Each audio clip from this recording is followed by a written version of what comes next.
ఆచార్య బేతమూరు రామబ్రహ్మం గారి శ్రీదేవి భాగవతం 24వ భాగం 2/9/25. మహిషాసురుడి దగ్గరికి దూతను పంపించాడు కృష్ణుడు. వాడు చెప్పిన మాట విని మహిషాసురుడు మండిపడ్డాడు. దైత్యవీరులారా, ఇంద్రుడు మనతో యుద్ధం కోరుకుంటున్నాడు, సిద్ధం కండి, ఆ సురాధయుడిని జయించాలి. ఈ సృష్టిలో నన్ను ఎదిరించి నిలబడగలవాడెవడు ఉండడు. 1000 మంది ఇంద్రుడైనా నాకు సాటిరారు. నిర్భయంగా ఒంటి చేత్తో సంహరిస్తా. వీడు ఈ శాంత చిత్తులై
ఈ ఇంద్రుడు ముక్కు మూసుకొని శాంత చిత్తులై ఉన్న మునీశ్వరుడు ఎదుట మహాశూరుడు కుటిరుడు లంపరుడు పరధారాపహర్ అప్సరసనే వీడి బలం, తపస్సుని ధ్వంసం చేయటమే వీడి ప్రభ. ఖలుడు అల్పాజుడు నిత్యపాపి విశ్వాసఘాతకుడు సందుకు చేసుకుని నమ్మించి దైత్యుడిని నమట్టి మోసం చేసి పట్టబెట్టుకున్నాడు. విష్ణుమూర్తి ఒకడు నిత్యక్కబడి కుహకుడు. ఎన్నెన్ని వేషాలు వేస్తాడు, ఎన్నెన్ని రూపాలు ధరిస్తాడు. చివరికి పంది రూపానికైనా వెనకాడు. హిరణ్యాక్షణుడి అలాగే కదా సంహరించాడు. నరసింహ రూపం ధరించి హిరణ్యకశిపుణ్ణి చీల్చాడు. నేను ధనుపుత్రుడిని, వీళ్ళ కుచితాలకు కుతంత్రాలకు లొంగను. దేవతలను చస్తే నమ్మను. చూస్తా ఇంద్రుడేం చెయ్యగలడు, ఉపేంద్రుడేం చెయ్యగలడు. రణరంగంలోకి దిగితే రుద్రుడైన నన్నేం పీకదేవు.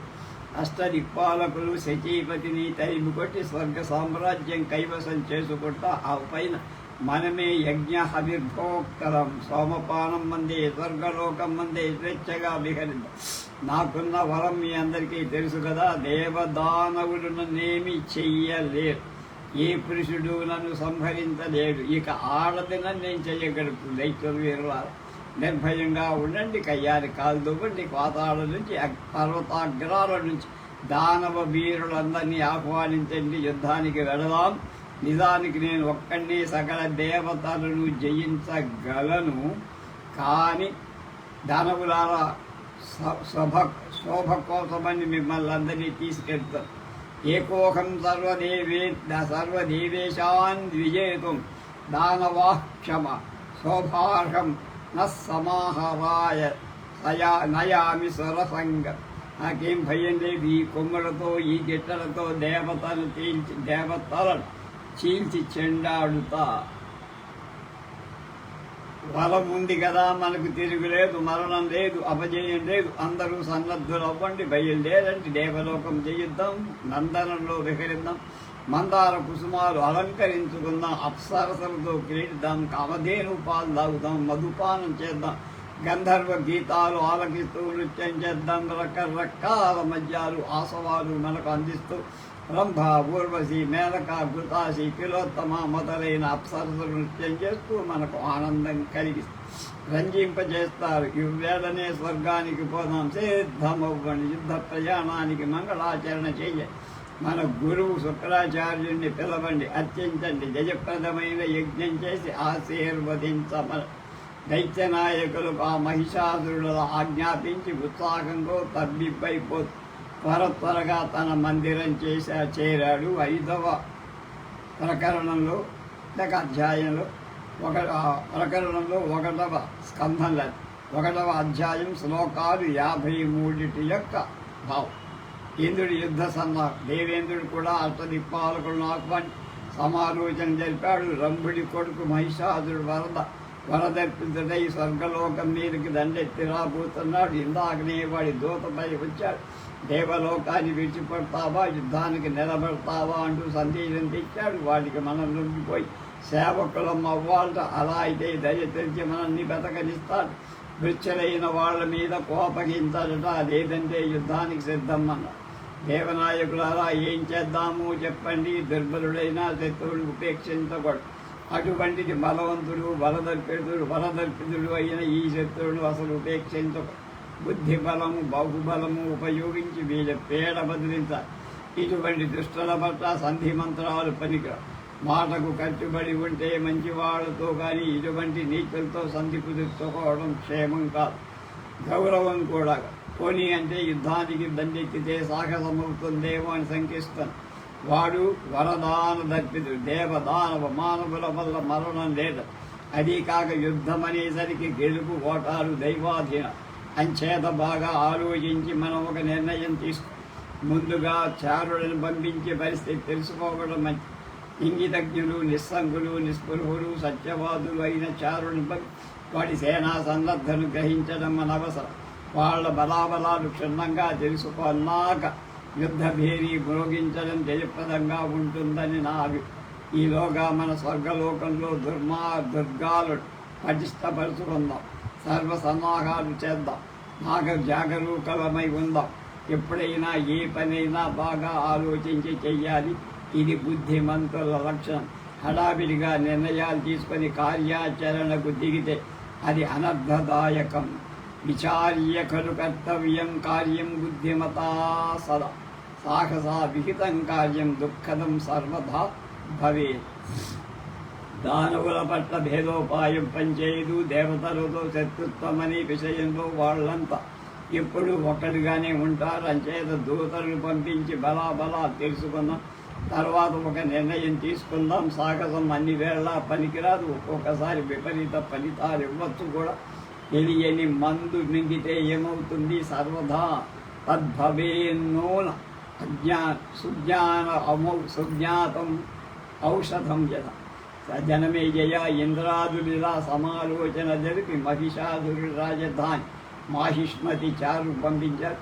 వారు వెళ్ళొచ్చి వాస్తవ సమాచారం చెప్పారు. ఇంద్రుడు వెంటనే బృహస్పతితో చర్చలు జరిపి ఇంద్ర బృహస్పతి సంవాదం. మహామతి బృహస్పతి దైవగురుడు, రాజనీతి తెలుసు, సర్వజ్ఞుడు. మహిషాసురుడు మధుమత్తుడై స్వర్గం మీదకు దండెత్తిపోతున్నాడు. వారిని ఎదుర్కోవాలి, ప్రతిక్రియ చెయ్యాలి. ఏం చెయ్యాలి, ఎలా చెయ్యాలి అనేది ఆలోచించి నువ్వే సలహా చెప్పాలి. విపత్కర పరిస్థితుల్లో నువ్వు తప్ప నాకు మరొక దిక్కు లేదు. ఎటువైపు శుక్రాచార్యుడు ఉన్నాడని నీకు తెలుసు కదా. ఇంద్రుడి మాటలు విన్నాడు బృహస్పతి. దీర్ఘంగా ఆలోచించాడు. మెల్లగా సాలోచనగా పలికాడు. ఇంద్రా, కంగారుదు, ధైర్యంగా ఉండు. కష్టాలు వచ్చినప్పుడే ధైర్యంగా ఉండాలి. జయాపజయాలు ఎప్పటికైనా దాయివాధీనాలి. జరగవలసింది ఎలాగూ జరుగుతుంది. దాన్ని ఎవరూ తప్పించలేదు. అయినా మన ప్రయత్నం మనం ఎప్పుడూ చేయాల్సిందే. పురుషకారం ఉండాలి. మహామునీశ్వరుడైన ముక్తి కోసం ప్రయత్నం చేయాల్సిందే. రాసి పెట్టుకుంటే అదే వస్తుంది అని కోరుకుంటే ఎవరికి ఏది రాదు. ముక్తి అస్సలే రాదు. అది పూర్తిగా దైవాధీనమే. అయినా ధ్యానం, తపస్సు వంటి యత్నాలు ఉండాలి. సుఖమో దుఃఖమో పురుష ప్రయత్నం చెయ్యాలి. అదుపు లేకుండా ఏది జరగదు. ప్రయత్నం చేసినా సిద్ధించకపోతే అది వేరే సంగతి. దైవం అనుకూలించలేదు మన పని. ఉపశమనం పొందాలి తప్ప నిందలకు దెక్క. కృతే పురుషకారీపి యది సిద్ధిర్న జాయ నత్ర దూషణం తచ్చా దైవాధీనే శరీరం. యుద్ధాల్లో ప్రధానంగా జయోపలబ్ధి అనే మంత్రాంగం మీదనో సైన్య సమృద్ధి మీదనో ఆధారపడి అది పూర్తిగా దైవాధీనం. బలవంతుడు ఓడిపోవచ్చు, బలహీనుడు గెలవచ్చు. అలాగే ధీమంతుడు నష్టపోవచ్చు, బుద్ధిహీనుడు భోగాలు పొందవచ్చు. పిరికి వాడి జయం కూడా లభించవచ్చు. మహాసూర్యుడు పారిపోవచ్చు, అంతా దైవది. విచారించి ప్రయోజనం లేదు. మన ప్రయత్నం మనం చెయ్యడమే. దుఃఖమే మిగులుతుందో సుఖమే కలుగుతుందో. దుఃఖాల్లో ఉన్నప్పుడు దుఃఖాధికులను చూసి, సుఖాల్లో ఉన్న సుఖాధికులను చూసి మనం ఓదార్చుకోవాలి, నిగ్రహించుకోవాలి. అంతేగాని ఈ సుఖ దుఃఖాలనే శత్రువులకు మనం బానిస కాకూడదు.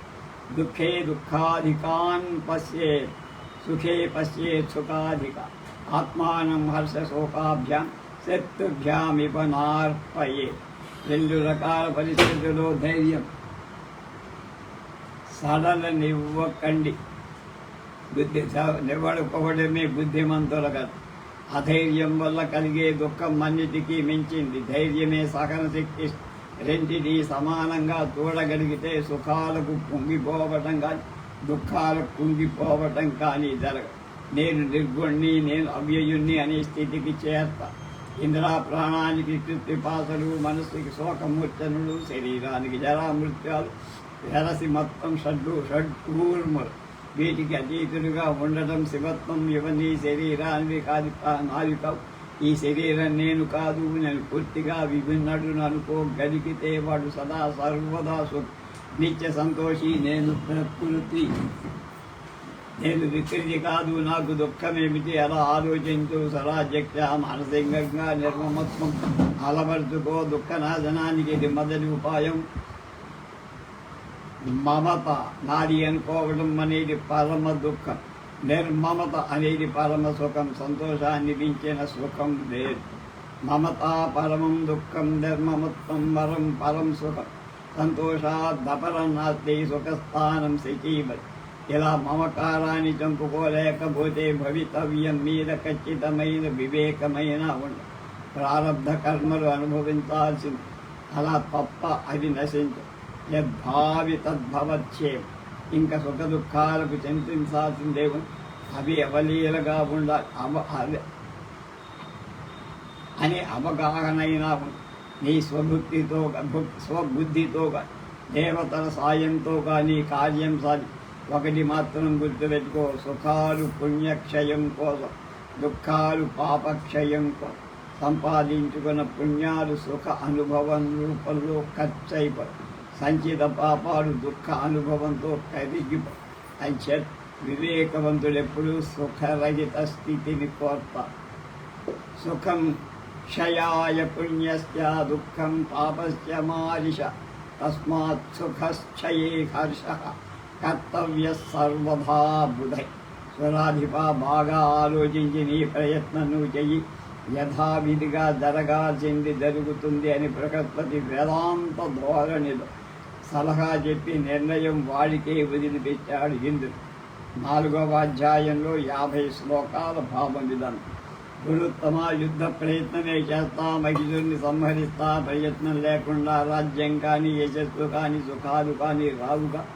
ఏ ప్రయత్నం చెయ్యని వాడిని ఎవరు అభినందించరు. అంచేత యుద్ధ ఉద్యోగమే చేస్తా. ఎత్తులకు జ్ఞానమే అలంకారం, ద్విజులకు సంతోషం అలంకారం, ఐశ్వర్యం శత్రు సంహారం ప్రయత్నం అలంకారం. యతీనాం భూషణం జ్ఞానం సంతోషాద్ ద్విజన్మన ఉద్యమ. శత్రుహరణం పోషణం భూతిమిచ్చత. ఉద్యమం చేసి లోగడ నమ్మిచి బలాది రాక్షసులను సంహరించారు. అలాగే ఈ మహిషాసురుని తొదమట్టి.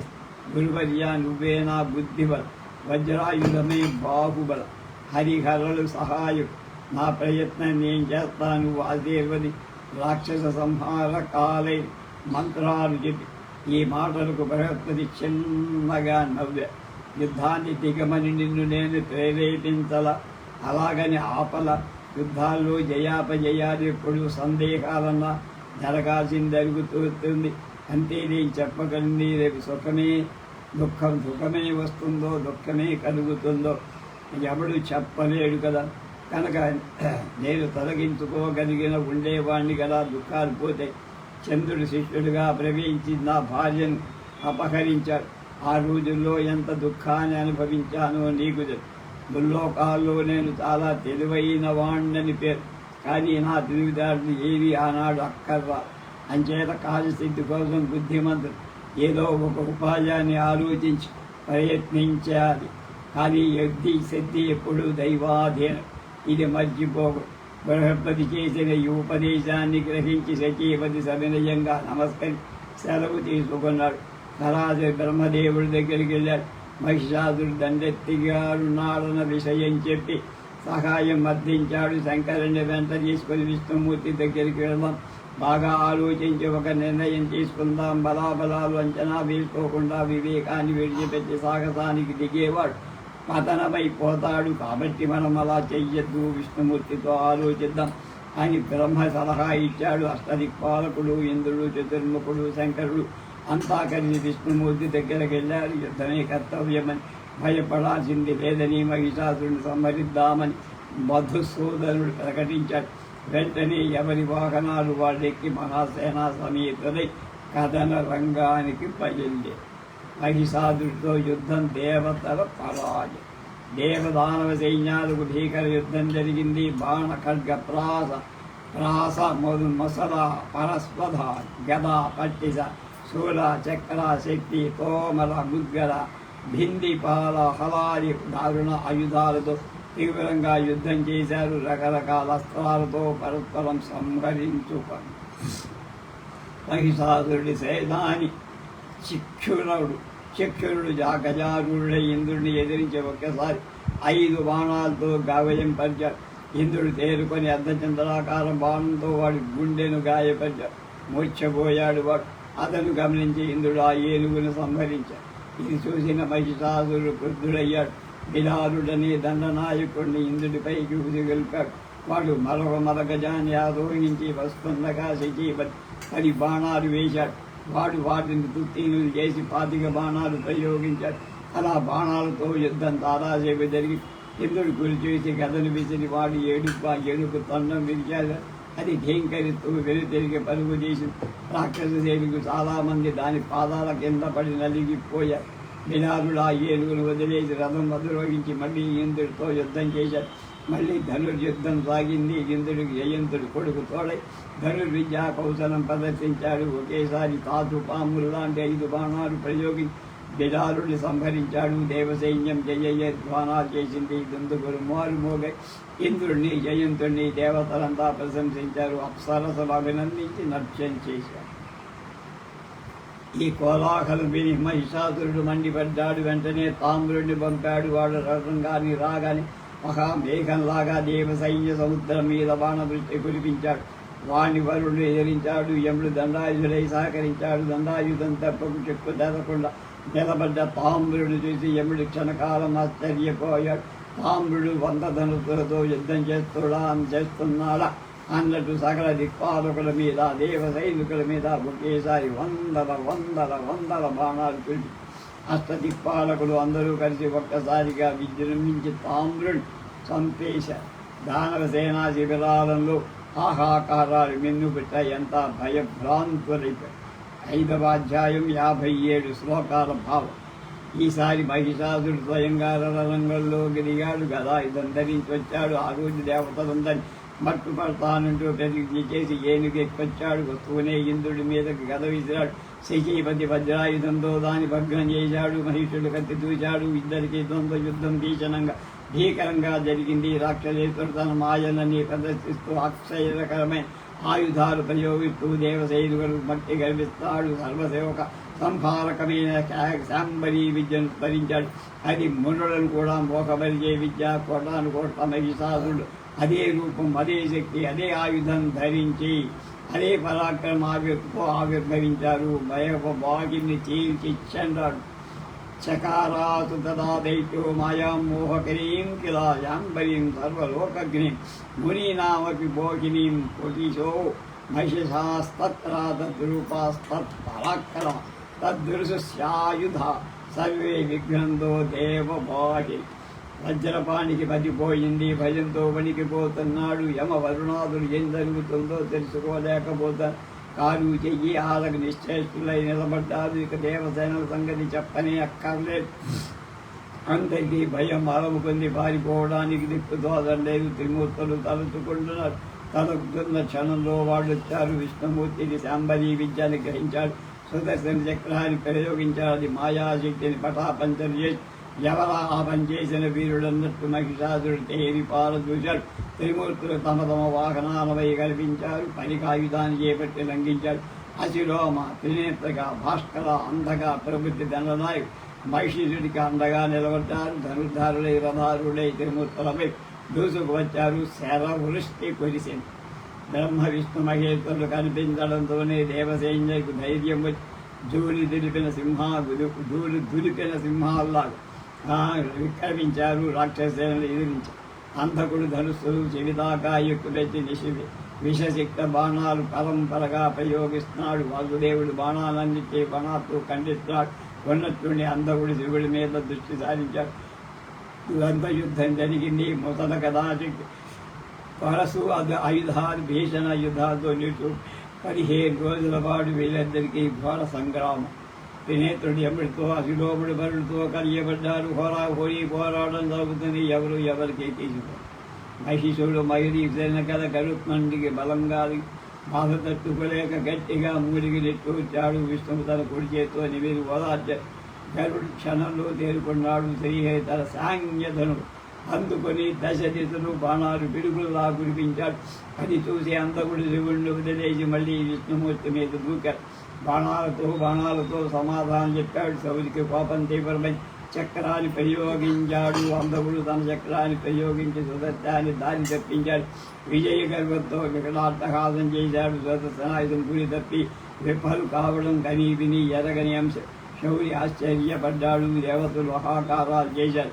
క్షణంలో తేరుకున్న శ్రీహరి తన కౌమోదికి గతను గురి చూసి విచాడు.